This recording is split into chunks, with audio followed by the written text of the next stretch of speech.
Making healthy changes doesn't have to be boring or even difficult. Now, there are some fun fitness classes throughout the region to get you moving, get your blood pumping. Well, we saw Brooke this morning. She was dancing along, couldn't stop. She's been getting her blood pumping. Oh, she got mine going there. Burning some of those calories. I've actually felt a little lazy watching this. She's at Cycle One Fitness or Cycle One Studio in Benton right now, giving us some updates on how to kick off our new year with fitness. Brooke.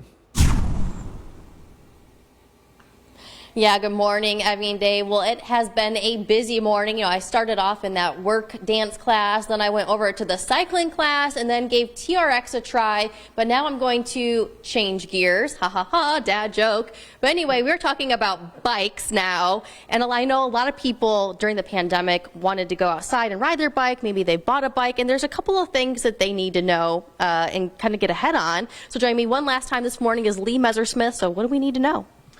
Yeah, it was really neat, even though a lot of things got shut down in the fitness center world. Classes couldn't happen, but a lot of people bought bikes. And the big thing is the right bike and the right fit, and when it's tuned properly, allows them to enjoy it the most. And I think that struggle is people buy bikes and they don't do what they want them to do and how they want them to do it, so they get frustrated. So it's important to work with your local bike shop to make sure that the bike, one, fits and that it's tuned properly, and then you can enjoy the riding experience. And like I said, a lot of people bought bikes, but they don't really know what they've bought. So getting into the local bike shop is a big key.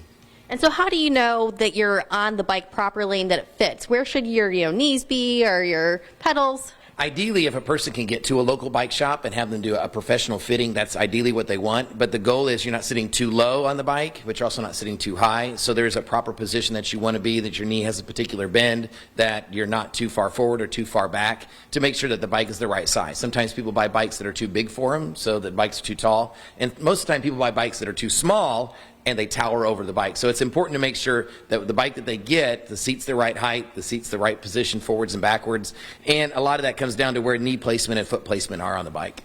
And if you don't have the right placement, can that cause a little strain or stress on your body? Oh, absolutely. If it's not fit properly, it's not going to feel good, and you're going to wear out too quickly, or it is going to cause damage to your knees or to your legs. And then you get frustrated, and what happens? The bike sits, it doesn't get used, and that's really the goal, is to get the bike to ride. But if you don't feel comfortable on it, you're not going to ride it.